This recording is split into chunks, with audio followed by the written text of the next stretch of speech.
In the land of the tyrant, where the sun never sets, we march to the beat of oppression's drums. First Twitter gets flagged, y'all. Let's check it out. I'll tell you what's funny. I made fun of the fucking Twitter guy for fucking Sieg Heiling. Not. Oh, by the way, before we watch this video, let me go through some subscribers. I've got a few subscribers since a few weeks ago, and I haven't been able to show y'all names. I couldn't figure out why the notifications weren't working. But here you go. I want to have fun, classic Rick and Morty adventures like in the old days. Then we'll get along fine, Fascist Morty. For starters, I just need to get to Forbodulon Prime. You will go where I want you to go! You will go where I want you to go. There's that guy. That was Darian Russo. Now we got Big Band Little Club. I want to have fun, classic Rick and Morty adventures like in the old days. Then we'll get along fine, Fascist Morty. For starters, I just need to get to Forbodulon You Prime. will go where I want you to go! You will go where I want you to go. And then there's one more guy. There's Brown G-Man Pepino. Sounds like Benjamin Pepino. I want to have fun, classic Rick and Morty adventures like in the old days. Then we'll get along fine, Fascist Morty. For starters, I just need to get to Forbodulon You Prime. will go where I want you to go! Awesome. We got our Fascist Morty back. We can continue. I'll tell you what's funny. I made fun of the fucking Twitter guy for fucking Sieg Heiling not once but twice. And I never look at my emails. I was scrolling through my emails and it said my Twitter account had been flagged for I don't even tweet anymore. It had been flagged for what a fucking baby. Just like Hitler. A fucking baby. Just like Hitler. Fucking baby. It had been flagged for what a fucking baby. Just like Hitler. A fucking baby. How about the fact that the Twitter guy he's not even from here. He's from South Africa. He comes to this country and wants to turn it into a fucking dictatorship. He doesn't feel that we deserve democracy. Can you just imagine doing that? Going to another country and just deciding, yeah, you know what? I'm going to change this form of government because I've decided. Yeah, he doesn't mind living under a dictatorship as long as he's on the good side of it. Fucking laminated face cunt. Hey, now what are you going to do? Reflag my account?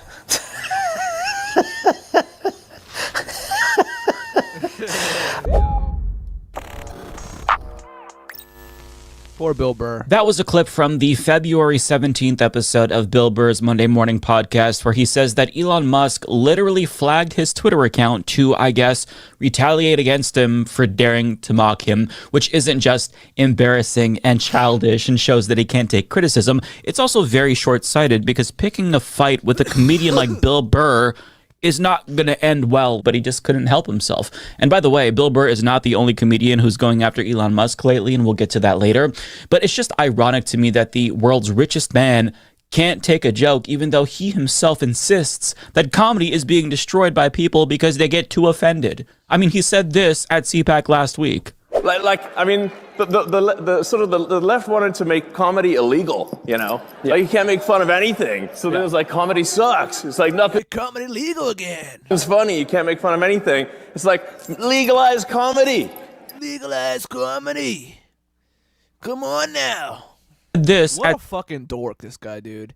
CPAC last week. I wish I could say what I want to say. I mean, the sort of the left wanted to make comedy illegal, you know? Yeah. Like, you can't make fun of anything. So then it was like, comedy sucks. It's like, nothing's funny. You can't make fun of anything. It's like, legalize comedy. Legalize comedy. Yeah. Legalize comedy. He is such a fucking loser. Goddamn. But I mean, this is the guy who's accusing everyone else of not being able to take a joke. Meanwhile, he's literally flagging Bill Burr's inactive Twitter account to punish him for doing comedy at his expense. I mean, you can't make this shit up. Hypocrisy doesn't even begin to describe it.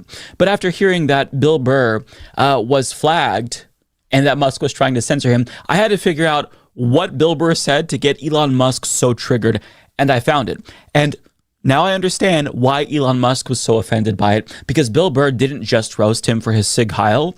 He hit the deepest insecurities that Elon Musk has, and he very obviously hit a nerve, hence why Elon Musk tried to censor him.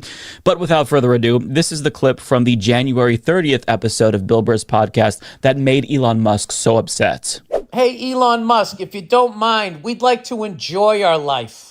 I don't think we need to reboot Adolf Hitler, you fucking lunatic. I'm sorry, pretty girls don't like you until you have $1 billion.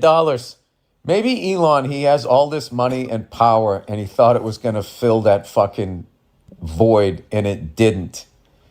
And rather than face it in a panic of the profound loneliness. Okay, and I'm coming from an empathetic place here because I experienced that when I took mushrooms.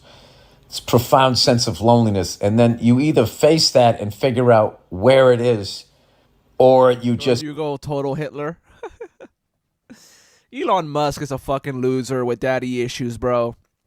He's got daddy issues. He's a deadbeat dad. Got 20 fucking kids. Allegedly. Go full Nazi. Go. I don't think I feel he's more Mussolini. If I'm to look at his face, I feel he's more Mussolini than he is Hitler. True, yeah. But I got to be honest with you. The fact that he did that and everyone isn't fucking outraged is just is beyond me.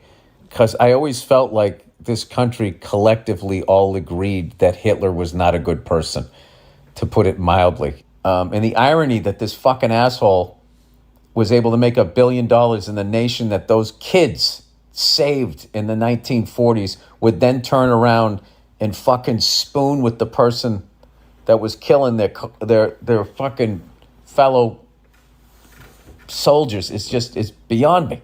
It's just fucking beyond me. You know what he reminds me of? Like back in the day, like when I was coming up, there was an entire generation of comedians that I was in that was enamored with Bill Hicks.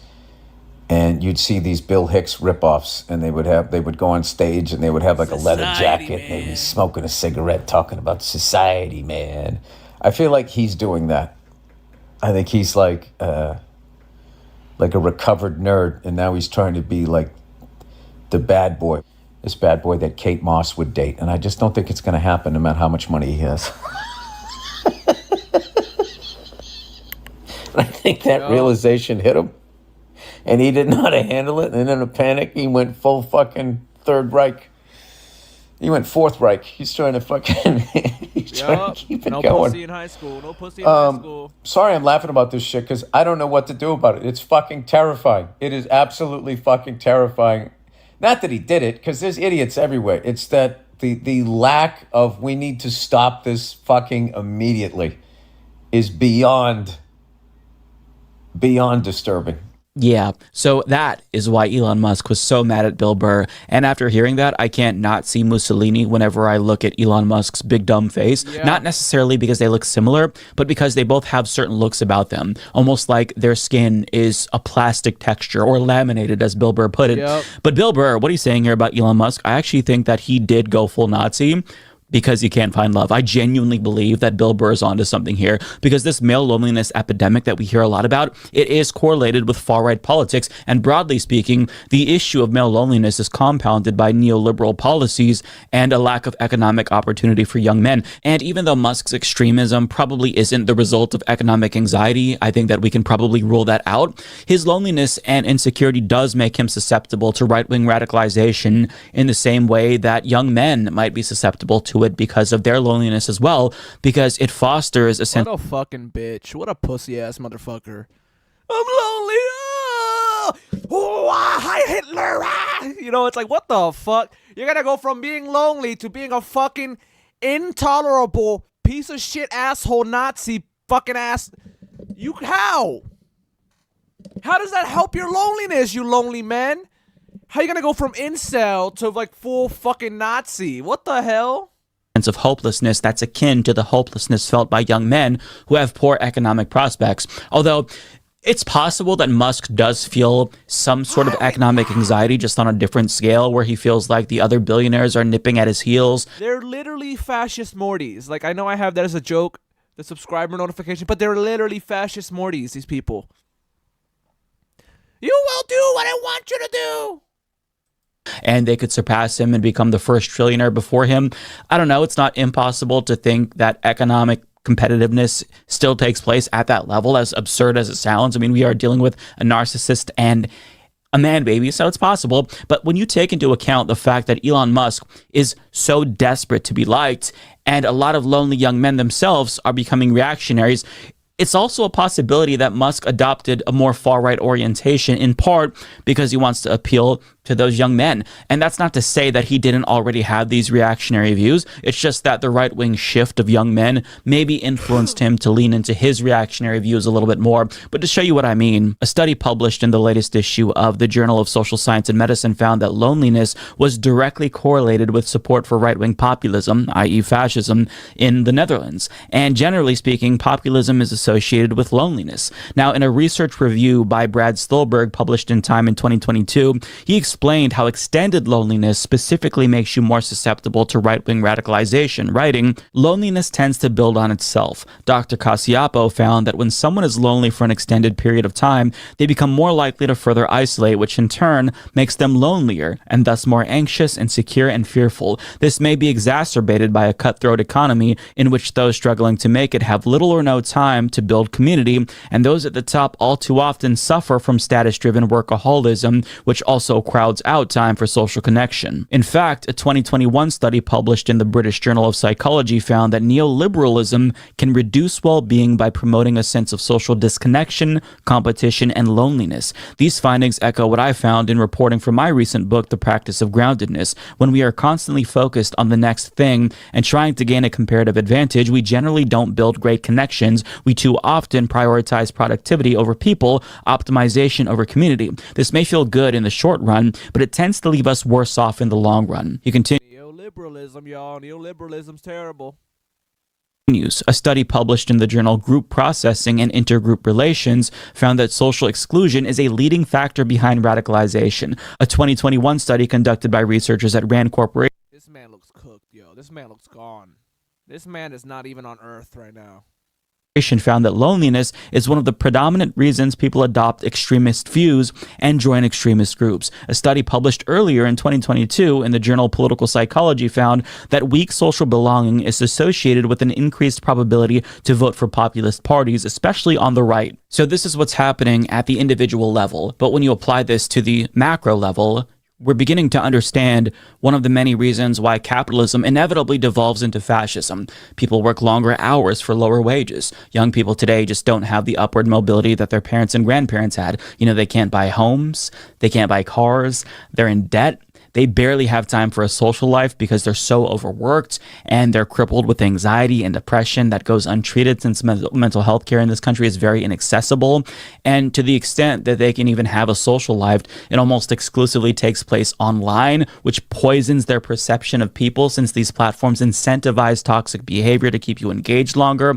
So, you know, it's easy to see how in this environment, people gradually become more angry and desperate, and they start looking for answers as to why things are so bad. You know, maybe you stumble across a right-wing influencer like Andrew Tate who tells you women are actually the problem, not you. And through him, you find maybe a different red pill influencer who tells you that your masculinity is under attack. And over time, you begin to build up this resentment towards feminism, and you start to go further and further down that rabbit hole and begin to believe that civil rights, LGBTQ plus people, you know, getting more recognition, maybe that's another reason why traditional norms that men once benefited from have been destroyed. And immigrants are the reason why you can't find a better paying job, since they're taking all of the jobs, apparently, according to politicians. Look, a squirrel. That squirrel has your job, guys. That squirrel's taking your money. It's not the capitalist 1% rich-ass oligarchs. It's not the rich billionaires stealing all your shit and your jobs and sending them overseas for cheaper labor. It's not them. It's the Mexican. Look at the Mexican over there, y'all. Look. Yo, look, there's a trans person over there, y'all. Look. They're taking your kids and your job. That's literally what the Republicans do, guys. That's literally what they do.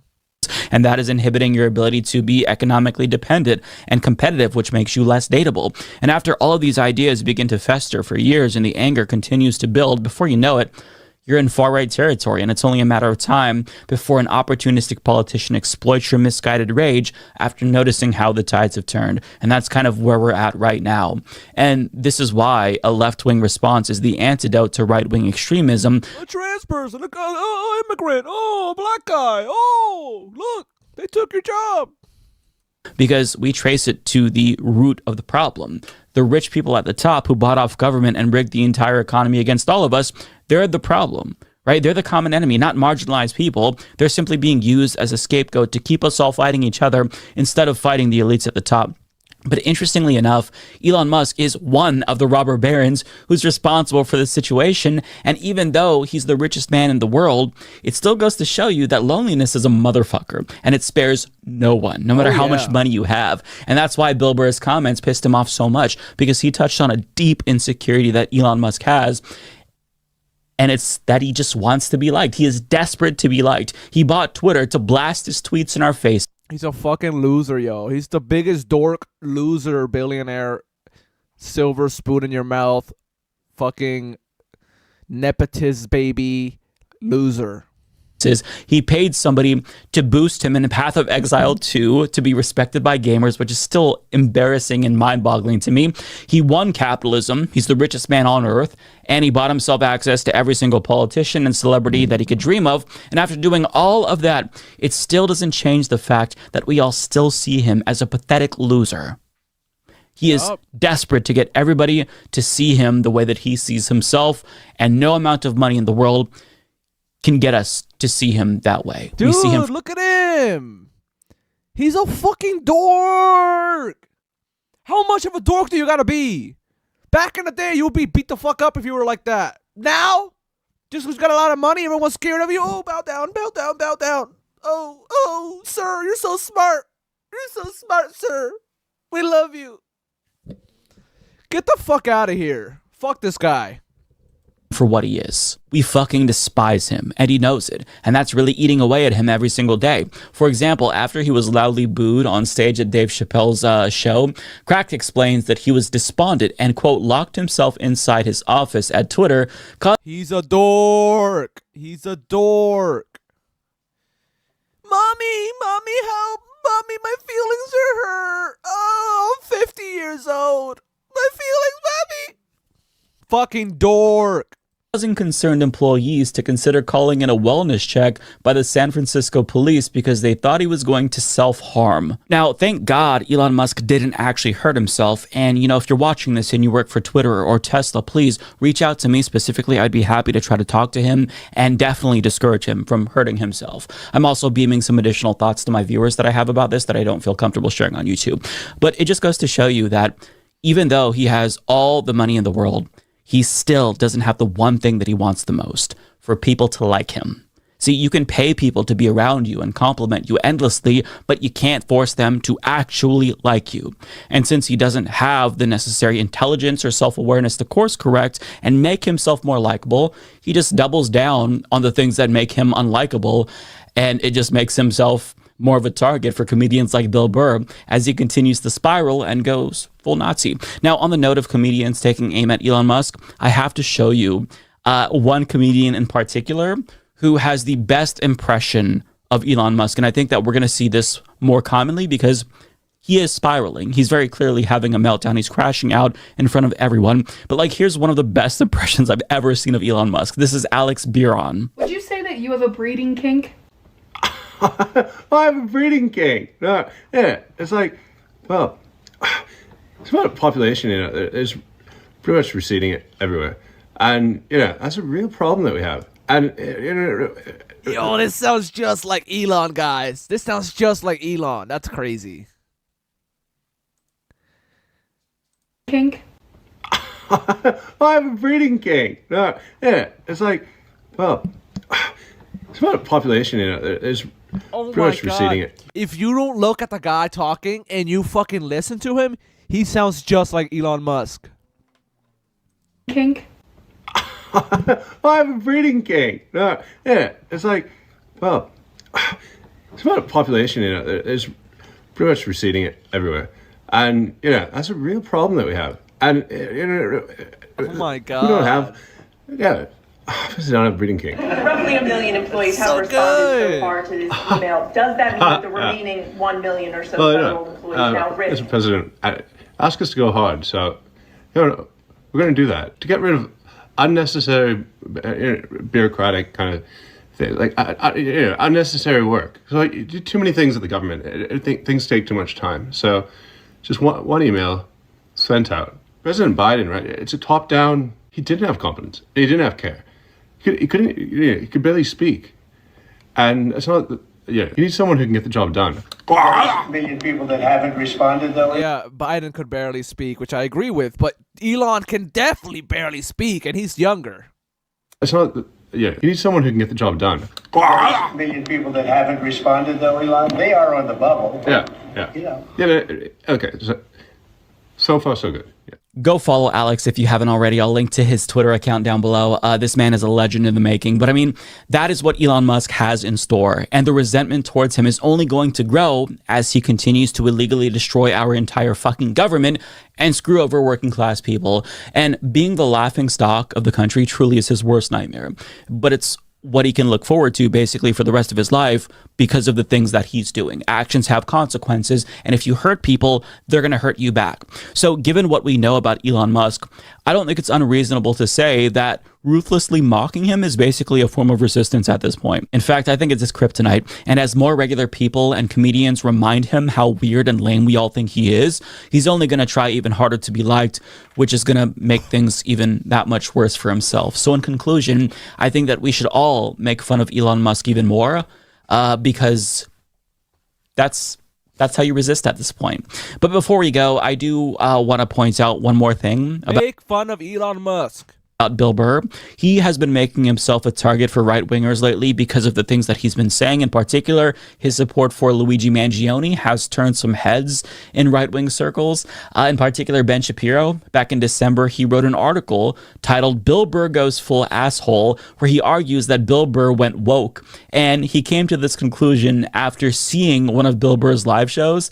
And what I love about this is that Bill Burr was asked about Ben Shapiro's comments in an interview with the New York Times, and he had the perfect response, saying all he knew is if he put woke on what I said, he would make more money. I don't know who he is, but that guy is a jerk off. And that's exactly right. And the fact that Bill Burr is pissing off these kinds of assholes, billionaires and billionaire bootlickers like Ben Shapiro, I think it just goes to show you that his comedy actually is subversive, unlike the other comedians like Joe Rogan, who bow down to the rich and the powerful and bring them on his podcast to let them lie to his viewers about how the Consumer Financial Protection Bureau is actually bad for regular people, when the opposite is true. I mean, so many comedians these days, they grovel at the feet of the powerful, which seems antithetical to comedy, because you're supposed to poke the powerful. You're not supposed to punch down on marginalized people, but that's what they're doing. Bill Burr, however, is one of the few comedians who is actually speaking truth to power, and that's why he's beloved by so many people. True. We love you, Matt. Matt. Your name is not Matt. We love you, Mike from the Humanist Report. Sorry I called you Matt. Subscribe, y'all. Subscribe.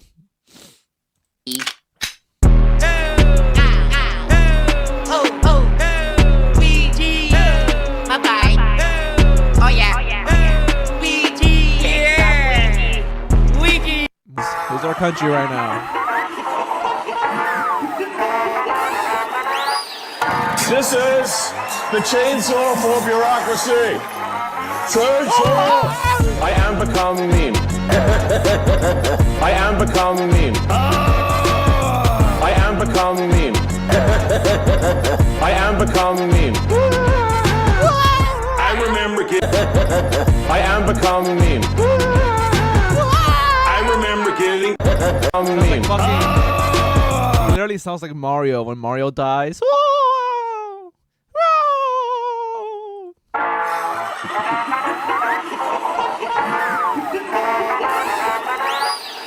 This is the chainsaw for bureaucracy. Chainsaw! I am becoming meme. I am becoming meme. I am becoming meme. I am becoming meme. I remember getting invited to the White House. What is this crack addict doing with the president? I said it before, and I'm going to say it again.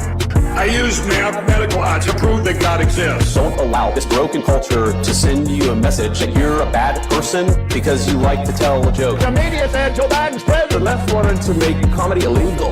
Legalize comedy. Legalize comedy. You can't make fun of anything. comedy sucks. It's like nothing's funny. But when I think about me and my guy friends, we really like to tell jokes to one another. Like, we like to laugh. I am become meme. I am become meme. I am become meme. I am become meme. Don't let them filter you.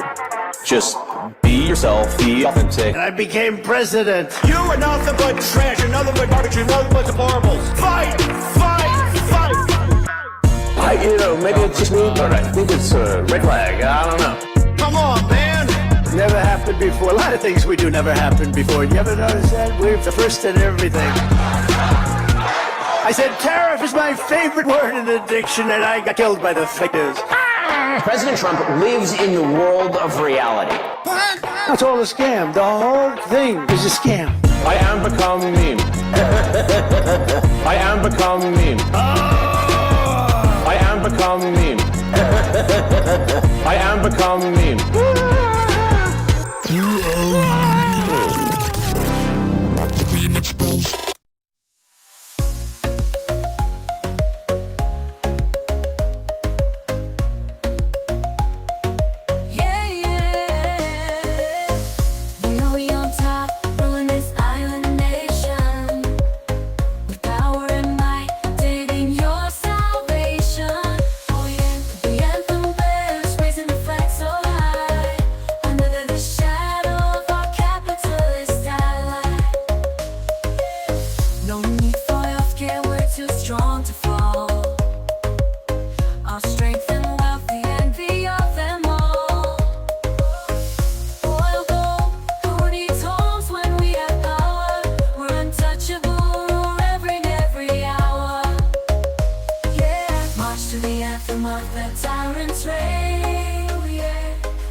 In the land of the tyrant, where the sun never sets, we march to the beat of oppression's drums, with a powerful